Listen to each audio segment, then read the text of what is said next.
وبالأسحار هم يستغفرون. بسم الله الرحمن الرحيم.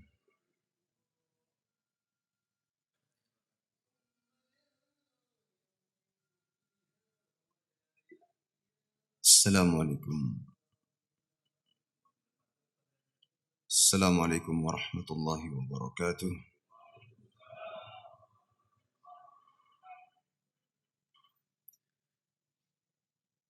Alhamdulillah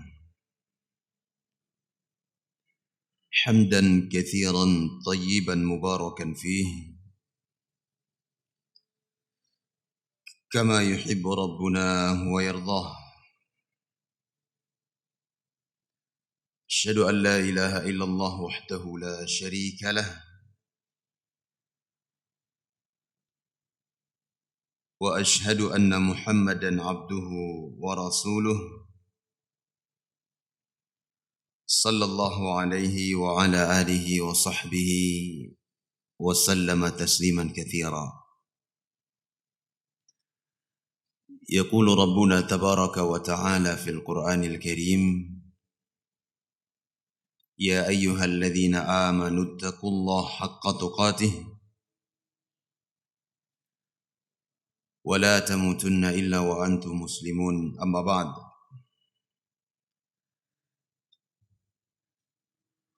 Hadirin kaum muslimin dan muslimat jamaah salat subuh yang dimuliakan oleh Allah Subhanahu wa taala. Alhamdulillah, segala puji dan syukur selalu dan tidak henti-hentinya kita panjatkan kepada Allah Tabaraka wa ta'ala atas nikmat dan karunia yang Allah Subhanahu wa ta'ala anugerahkan kepada kita, baik itu nikmatul iman wal Islam ataukah itu nikmatu as-sihhati wal faragh, nikmat kesehatan dan waktu luang. Sehingga dengan nikmat-nikmat ini jamaah yang saya muliakan, alhamdulillah kita bisa berhadir di tempat yang mulia ini untuk kita menunaikan ibadah dan memperhambakan diri kita kepada Allah Subhanahu wa ta'ala. Salawat beriring salam juga tidak lupa selalu dan senantiasa kita alamatkan untuk Nabi kita Muhammad sallallahu alaihi wa ala alihi wa sahbihi wasallam, sebagai umat yang taat kepada beliau, sebagai umat yang mengaku cinta dan mengikuti beliau. Maka hendaknya setiap kali kita mendengar nama Rasul sallallahu alaihi wasallam, kita iringi dengan salawat dan salam kepada beliau sallallahu alaihi wa ala alihi wa sahbihi wasallam. Hadirin kaum muslimin dan muslimat yang dirahmati oleh Allah Subhanahu wa ta'ala, alhamdulillah pada pertemuan kita yang lalu telah kita sebutkan tentang pokok ataupun prinsip yang ketiga dari prinsip kaum muslimin, yang Allah Subhanahu wa ta'ala menyebutkan prinsip tersebut di dalam Al-Quranul Karim dan juga dijelaskan oleh Rasul sallallahu alaihi wasallam serta disepakati oleh seluruh para ulama.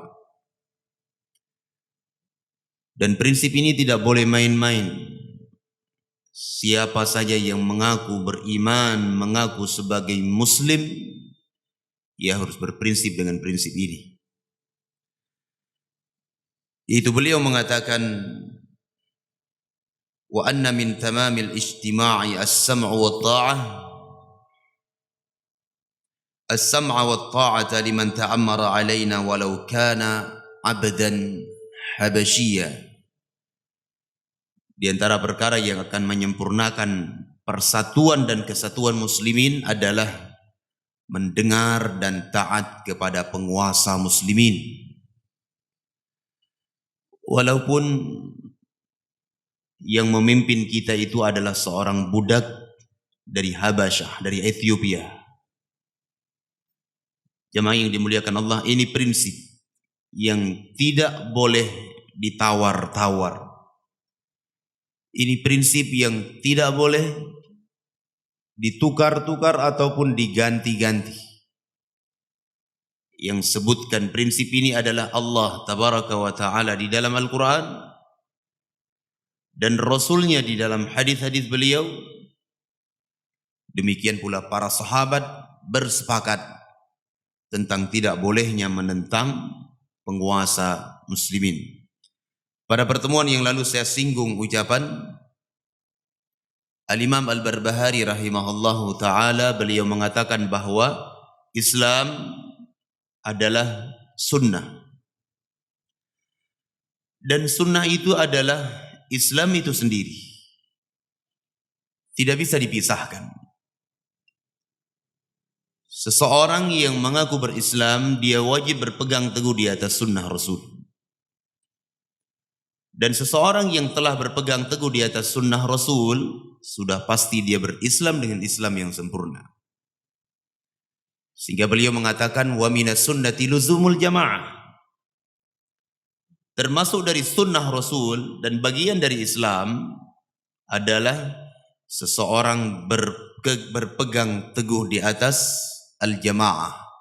Diterangkan dan diinginkan oleh beliau di dalam ucapan beliau, luzumul jamaah adalah kewajiban untuk taat kepada penguasa muslimin.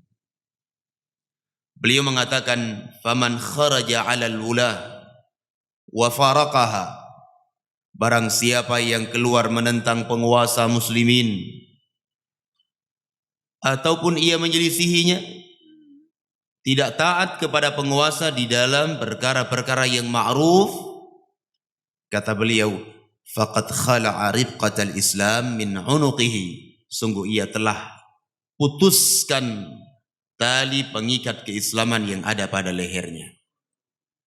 Ini yang dulu kita sebutkan bahwa ar-ribqah itu sebenarnya adalah tali yang digunakan oleh orang Arab dahulu, yang dengannya mereka mengikat kambing-kambing mereka ataupun hewan yang sedang mereka gembalai. Mereka ikat di leher, lalu tali tersebut diikat pada pokok sebuah pohon. Tujuannya apa? Tujuannya adalah kalau tali itu 20 meter, ya 20 meter hewan tersebut akan mencari makanan, tidak melewati batas yang telah ditentukan oleh pemiliknya. Dan kita terangkan, bayangkan kalau seandainya tali itu lepas dari lehernya,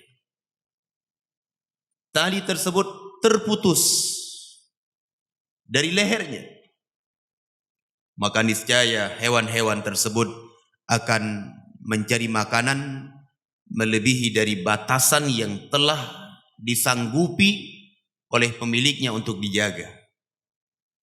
Dan di sana ada serigala-serigala yang sudah siap untuk menerkam. Demikian pula dengan kita jemaah yang dimuliakan Allah. Kita ini diikat oleh Al-Quran was Sunnah sebagaimana difahami oleh para sahabat Nabi ridwanullah alaihim. Al-Quran was Sunnah yang mengingat kita. Seakan-akan terikat di leher kita jemaah yang dimuliakan Allah, yang kita tidak boleh sembarangan untuk berpemikiran ataupun beramal. Harus sesuai dengan. Sehingga bayangkan ketika seseorang ia melepaskan tali pengikat keislaman yang ada pada lehernya itu, apa yang terjadi? Serigala-serigala kesesatan siap untuk menerkamnya. Ketika dia tidak taat dan tidak patuh ataupun membuat penentangan-penentangan kepada penguasa muslimin. Hadirin yang dimuliakan Allah, pada pertemuan yang lalu sempat saya ingin dan sudah saya singgung dan ingin saya sampaikan tentang bentuk-bentuk penentangan kepada penguasa muslimin. Dan semuanya ini adalah jemaah yang dimuliakan Allah, sesuatu yang diharamkan dan mengakibatkan mafsadah yang paling besar.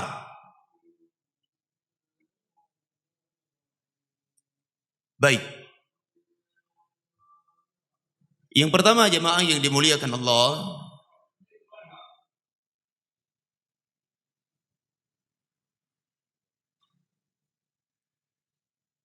bentuk penentangan yang pertama adalah penentangan kepada penguasa muslimin dengan lisan, dengan lisan. Jemaah yang dimuliakan Allah, penentangan dengan lisan ini adalah penentangan dengan menyebutkan aib-aib penguasa, menyebutkan kejelekan-kejelekan penguasa, sedangkan kebaikan mereka itu tidak pernah mau disebutkan. Dari mimbar-mimbar, dari muhadarah-muhadarah, membakar kemarahan masyarakat untuk membenci penguasa. Ini sesuatu yang sangat dilarang di dalam agama Islam. Hadirin yang dimuliakan Allah, diterangkan oleh para ulama bahwa penentangan jenis yang pertama ini paling berbahaya. Paling berbahaya. Kenapa? Karena akan mengakibatkan penentangan yang berikutnya dan yang berikutnya. Dahulu jemaah yang dimuliakan Allah, ada seorang Yahudi ataupun seorang yang mencetus agama Syiah Rafidah Ithna Asyariyah, Abdullah ibn Saba al-Yahudi. Jemaah yang dimuliakan Allah, orang ini dikenal dengan apa? Dzul Kalam. Dikenal dengan orang yang pandai berbicara, dikenal dengan orang yang pandai berorasi. Dia tidak menentang penguasa kecuali dengan lisannya saja. Dari rumah ke rumah, dari mimbar ke mimbar, dari muhadarah ke muhadarah yang lainnya, terus menerus dia menyebutkan dan membuat panas suasana masyarakat sampai kaum muslimin mereka membenci Utsman bin Affan radhiyallahu taala an, sampai terbunuhnya sahabat Utsman bin Affan radhiyallahu taala an. Coba lihat penentangan dengan lisan jemaah yang dimuliakan Allah. Di muhadarah-muhadarah menyebutkan penguasa begini, penguasa korupsi. Jemaah yang dimuliakan Allah, kalau kita punya nasihat untuk penguasa, datangi penguasa tersebut, nasihati secara sembunyi-sembunyi. Kalau dia terima, alhamdulillah. Kalau tidak dia terima, engkau sudah menyampaikan apa yang menjadi kewajiban atasmu. Oh, kita nggak mungkin bertemu dengan mereka. Doakan kebaikan untuk mereka. Doakan kebaikan untuk mereka. Jamaah yang dimuliakan Allah, kita berbicara kepada penguasa di atas mimbar. Kira-kira ada tidak perubahan? Tidak ada perubahan jamaah yang dimuliakan Allah. Yang ada semakin runyam, yang ada semakin parah keadaannya. Namun kalau kita doakan mereka, ya Allah, perbaikilah, jadikan baiklah keadaan kami dan para penguasa kami. Ini yang disabdakan oleh Nabi SAW. Cuma sekarang hawa nafsu kita yang lebih dominan. Hawa nafsu kita yang lebih di depan. Nabi SAW mengatakan di dalam salah satu hadisnya, barang siapa di antara kalian memiliki nasihat lidhi sultan untuk seorang penguasa, fala yubdihi alaniyah, janganlah ia tebarkan nasihat tersebut terang-terangan. Namun kata Nabi SAW, falyakhudh biyadihi, hendaknya dia memegang tangannya, kemudian dia berdua dengan penguasa tersebut, lalu dia berikan nasihat. Ini Islam jamaah yang dimuliakan Allah. Ya, ini bimbingan dari Nabi SAW. Kalau dia menerima kata Nabi SAW, maka itu yang diinginkan. Kalau ia tidak terima, faqad addama alaih, sungguh ia telah menunaikan apa yang menjadi kewajiban atasnya. Jemaah yang dimuliakan Allah, kewajiban kita menasehati. sembunyi-sembunyi, tidak terang-terangan. Ini prinsip muslimin dan prinsip ahlus sunnati wal jamaah. Jemaah yang dimuliakan Allah, kalau kita membuka sejarah ataupun kita membuka aqwal para ulama, ucapan dan pendapat para ulama, qadiman wa haditha, dari awal sampai hari ini,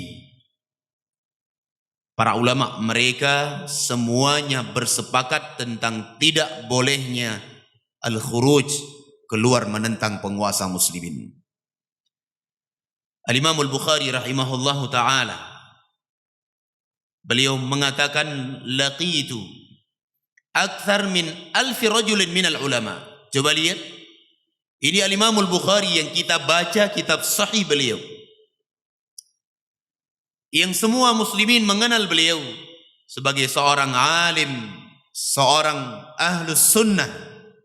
Beliau mengatakan, aku bertemu dengan lebih dari 1000 para ulama, kata beliau.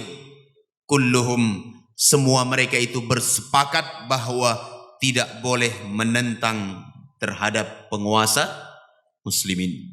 Jadi bagaimana keadaannya jemaah yang dimuliakan Allah? Caranya adalah kita bersabar. Sebagaimana disebutkan oleh Rasulullah sallallahu alaihi wasallam, man ra'a minkum fi amirihi syai'an yakrahu falyasbir alaihi fa innahu man kharaja 'ala al-wulah shibran mata mitatal jahiliyah. Kata Nabi sallallahu alaihi wasallam, barang siapa melihat sesuatu yang ia benci ada pada penguasanya, korupsikah itu, mengambil hak rakyatnya, tidak peduli dengan rakyatnya, mementingkan keluarganya, ya, kata Rasul sallallahu alaihi wasallam, falyasbir alaihi, hendaknya ia bersabar. Karena kalau ia menentang kepada penguasa, jemaah yang dimuliakan Allah, satu jengkal saja, kata Nabi, mata, kemudian dia mati, mata mitatal jahiliyah, dia mati seperti mati al-jahiliyah. Ini yang mengatakan adalah Rasul, bukan saya yang mengatakan, bukan alim yang mengatakan. Yang menyebutkan ini adalah Rasulullah sallallahu alaihi wasallam. Kalau kita mengaku sebagai umat Rasul sallallahu alaihi wasallam, ada 4 hal yang harus kita jalankan. Ta'atuhu fima amar, mentaati apa yang beliau perintahkan. Tasdiquhu fima akhbar, membenarkan semua berita yang datang dari Nabi. Kemudian wajtinabu ma naha anhu wa zajar, menjauhi segala apa yang dilarang oleh Nabi sallallahu alaihi wasallam, apa saja. Kemudian wa alla na'budallah illa bima syara', kita tidak beribadah kepada Allah Subhanahu wa taala kecuali dengan syariat yang disyariatkan oleh beliau. Jemaah yang dimuliakan Allah, ini bentuk penentangan yang pertama, yaitu penentangan dengan al-lisan. Makanya Nabi sallallahu alaihi wasallam menyebutkan di dalam sebuah hadis, inna minal bayani la sihra, bahwa ada sebagian penjelasan itu ibaratnya, kata Nabi sallallahu alaihi wasallam, seperti sihir. Maksudnya bagaimana?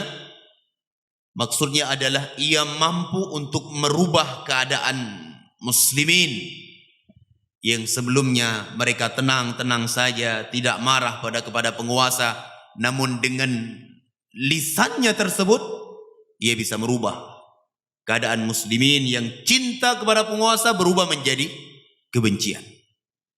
Jemaah yang dimuliakan Allah, dahulu ada seorang khariji, seorang penentang penguasa, ia tidak bisa melafadzkan huruf ra. Saya terlupakan nama orang tersebut. Di antara kekurangannya dia nggak bisa melafadzkan huruf ra. Bayangkan kalau seseorang berceramah dengan bahasa Arab, susah sekali untuk ia tidak membawa huruf ra. Susah sekali. Namun orang ini, jamaah yang dimuliakan Allah, ia bisa berceramah 1 sampai 2 jam tanpa membawa huruf ra satupun. Dia memilih sinonim dari bahasa Arab. Dia sampaikan kepada umat sehingga membuat umat ini kagum dengan ceramahnya, dengan orasinya, sehingga membuat muslimin marah dan murka kepada penguasa. Apa yang terjadi jamaah yang dimuliakan Allah? Yang terjadi adalah kerusakan. Saya sebutkan contoh pada pertemuan yang lalu jamaah yang dimuliakan Allah adalah salah satu negeri yang kita kenal dengan dahulu, alhamdulillah, masya Allah negerinya, Libya. Coba lihat. Mereka memprovokasi umat jamaah yang dimuliakan Allah dengan berbagai aksi disebutkan, dan ini sudah mereka lewati aksi damai demi aksi damai. Di dalam aksi damai tersebut mereka menanamkan kebencian kepada penguasa. Mereka menyebutkan bahwasanya orang ini melakukan kezaliman terhadap rakyatnya. Jemaah yang dimuliakan Allah, kita katakan iya saja, iya ada kezaliman, ia memperkaya dirinya.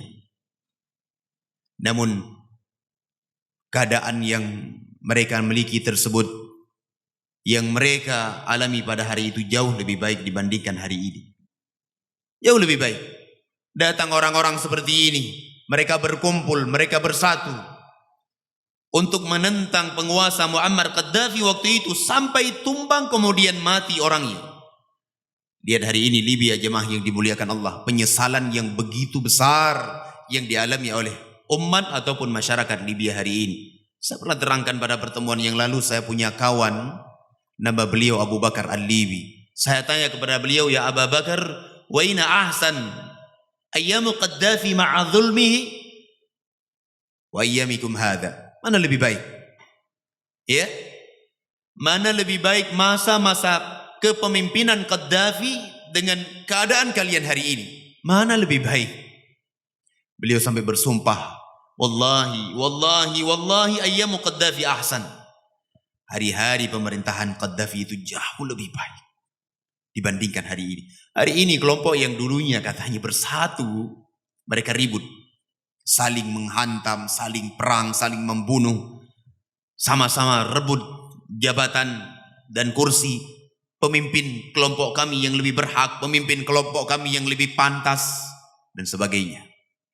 Jemaah yang dimuliakan Allah, tidak ada persatuan yang hakiki kecuali persatuan yang dibangun di atas Al-Quran was Sunnah, dan persatuan untuk menentang penguasa bukanlah sebuah persatuan yang hakiki di dalam Islam, namun itu adalah persatuan yang semu dan sementara.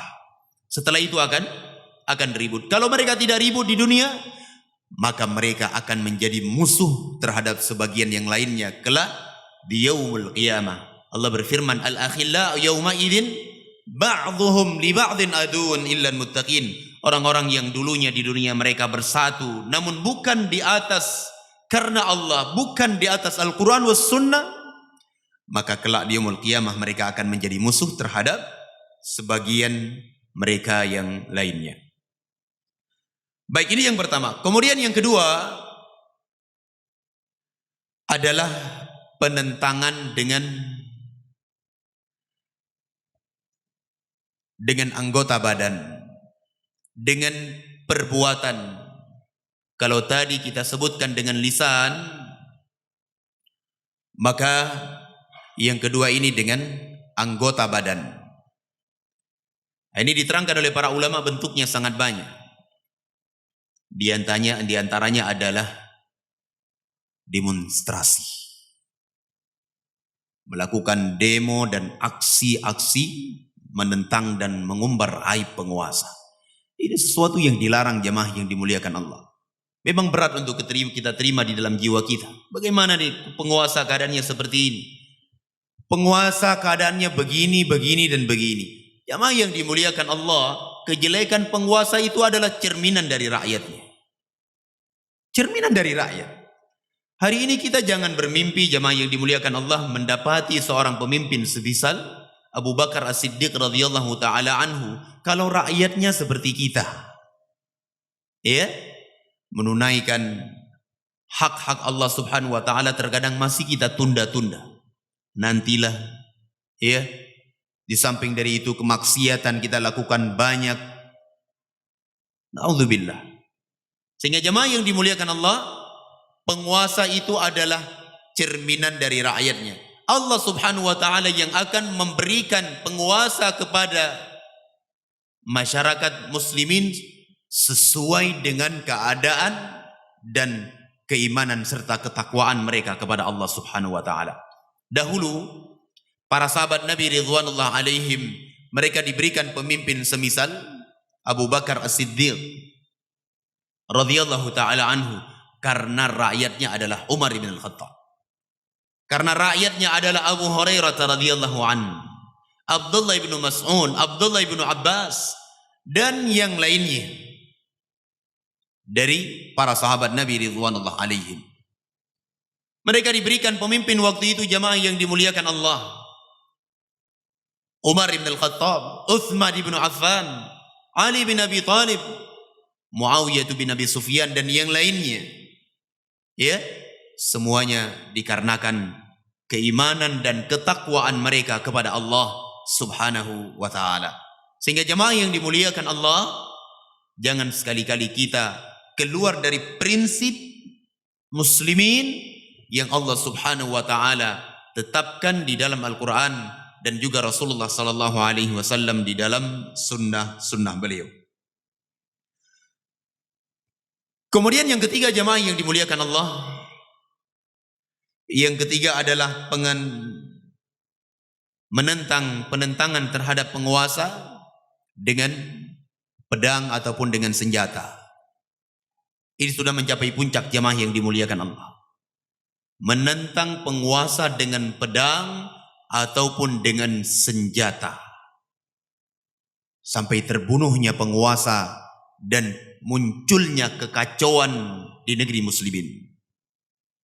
Jemaah yang dimuliakan Allah, penentangan terhadap penguasa dengan pedang ini tidak mungkin terjadi kecuali sudah didahului oleh penentangan penguasa dengan lisan.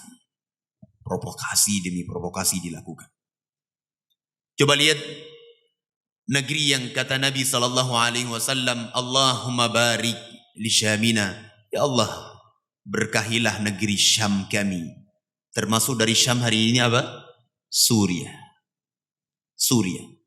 Kita tahu bahwasanya Bashar al-Assad itu adalah seorang Syiah, seorang yang zalim, seorang yang berbuat kejelekan terhadap rakyatnya, menunda dan menahan hak rakyatnya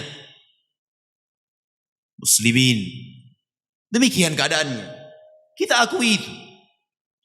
Namun lihat hari ini jemaah yang dimuliakan Allah, ketika muslimin menentang penguasa, menentang si Bashar al-Assad ini, kerusakannya lebih besar dan lebih parah jemaah yang dimuliakan Allah dibandingkan perbaikan yang ingin mereka raih. Jemaah yang dimuliakan Allah, kita tidak berbicara tentang bagaimana hukum perang di sana, karena memang jelas peperangannya. Ya, jelas peperangannya antara muslimin dengan kaum kufar. Jelas jemaah yang dimuliakan Allah. Namun yang ingin kita sebutkan di sini adalah di awal mereka melakukan penentangan tersebut dalam keadaan mereka tidak punya sedikit pun kemampuan. Jemaah yang dimuliakan Allah, menentang penguasa, melawan dalam keadaan mereka tidak cukup ilmu. Yang ada adalah apa? Hawa nafsu, kemudian semangat tanpa dibimbing oleh ilmu Al-Quran was Sunnah dan keluar dari prinsip Islam yang kita sebutkan tadi. Apa yang terjadi?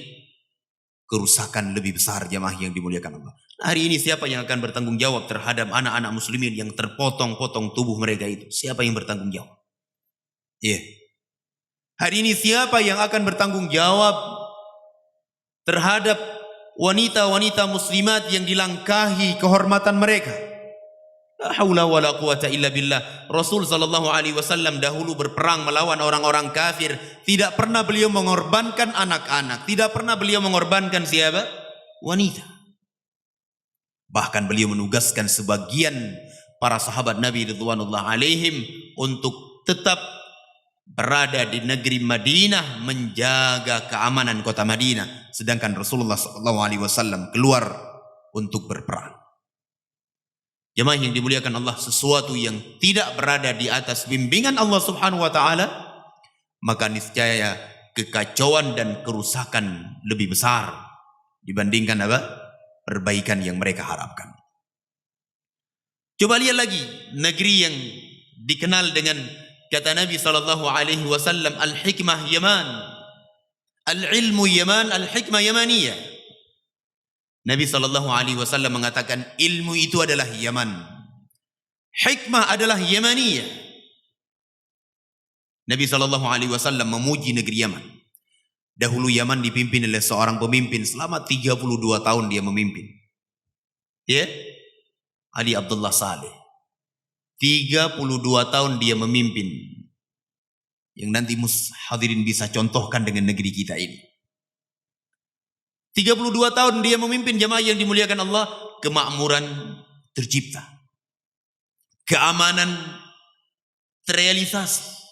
Semuanya diberikan oleh Allah Subhanahu wa taala, sampai muslimin terkena dengan provokasi, ajakan untuk menentang, akhirnya mereka menjatuhkan pemimpin mereka. Hari ini siapa yang diuntungkan? Terkhusus Yaman Utara hari ini yang diuntungkan adalah orang-orang Syiah. Yang diuntungkan hari ini adalah orang-orang Syiah. Iya. Yang dulu mereka cuma sedikit jemaah yang dimuliakan Allah berada di Sa'dah. Iya. Karena memang mayoritas penduduk Yaman itu adalah mereka berfaham Syiah Zaidiyah. Dan Zaidiyah itu masih ringan jemaah yang dimuliakan Allah. Ia cuma lebih mengutamakan Ali dibandingkan Utsman. Jadi urutannya menurut mereka Abu Bakar, Umar, Ali, baru setelah itu Utsman bin Affan. Ini Zaidiyah.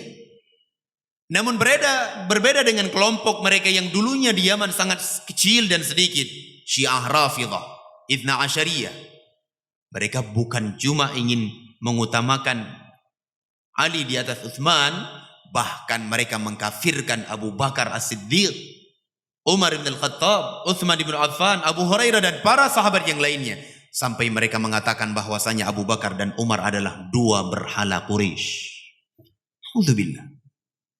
Ya, mereka mengakui bahwa Al-Quran yang ada di hadapan kita hari ini, ya, itu tidak sempurna kata mereka.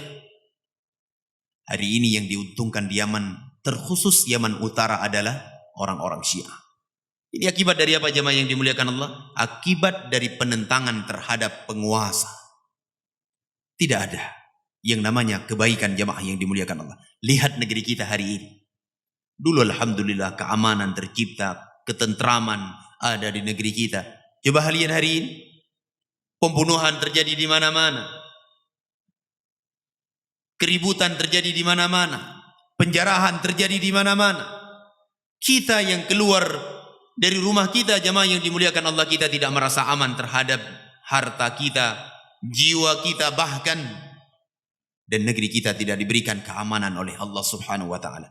Akibat ulah kita sendiri menentang penguasa muslimin. Maka dari itu jemaah yang dimuliakan Allah, ingat baik-baik bahwasanya ini adalah prinsip. Yang mengatakan ini adalah Allah Subhanahu wa taala. Yang mengatakan prinsip ini adalah Rasul sallallahu alaihi wasallam, kemudian disepakati oleh para ulama ahlus sunnati wal jamaah. Sehingga jemaah yang dimuliakan Allah, tidak ada yang membuat kita untuk menentang penguasa kecuali memang hawa nafsu kita. Hawa nafsu kita jemaah yang dimuliakan Allah. Kalau kita baca sejarah para ulama dari sahabat ridwanullah alaihim sampai hari ini, kita buka sejarah mereka, semuanya mereka sepakat. Iya, termasuk seorang alim besar, gurunya al-Imam Syafi'i rahimahullahu ta'ala, Qutaibah bin Sa'id. Iya. Al-Imam Ahmad bin Hanbal, Al-Imam Malik ibn Anas, Imam Daril Hijrah, Al-Imam Abu Hanifah, dan yang lainnya dari para ulama. Coba kalau kita baca kitab-kitab mereka, karangan-karangan mereka, semua mereka bersepakat tidak boleh melakukan penentangan kepada penguasa muslimin. Jemaah yang dimuliakan Allah, ambil langkah apa yang telah diajarkan oleh Rasul sallallahu alaihi wasallam, bersabar. Ya sampai kapan kita bersabar? Keadaannya seperti ini terus. Jemaah yang dimuliakan Allah, para sahabat bertanya kepada Rasul sallallahu alaihi wasallam, sampai kapan kita bersabar wahai Rasul? Beliau menjawab, sampai kalian bertemu aku kelak di telagaku di yaumul mahsyar. Sampai di situ sabarnya. Iya. Karena ini jemaah yang dimuliakan Allah berkaitan dengan prinsip kita. Kalau kita mengaku beriman kepada Allah, mengaku berislam, dan mengaku sebagai muslimin, maka prinsip ini harus kita pegang kuat-kuat dan kita harus tanamkan di dalam jiwa kita. Dan kita membuang jauh-jauh hawa nafsu dan perasaan kita di dalam jiwa kita. Wallahu ta'ala a'lam bishawab. Ini mungkin yang bisa kita sampaikan pada pertemuan kali ini. Dan untuk pertemuan besok insyaAllah Ustaz Syauqi ya. Karena saya besok safar insyaAllah. Baik, sampai di sini kajian kita dan besok kita akan masuk ke dalam prinsip yang keempat dari prinsip-prinsip muslimin. Dan semoga yang kita sampaikan ini ada faidah dan manfaat untuk kita semuanya. Lebih kurang mohon maaf atas segala kekurangan dan kesalahan. Aqulu qawli hadza subhanakallahumma wa bihamdik asyhadu an la ilaha illa ant astaghfiruka wa atubu ilaik. Wa sallallahu ala nabiyyina Muhammadin wa ala alihi wa sahbihi ajmain walhamdulillahi rabbil alamin. Assalamualaikum warahmatullahi wabarakatuh.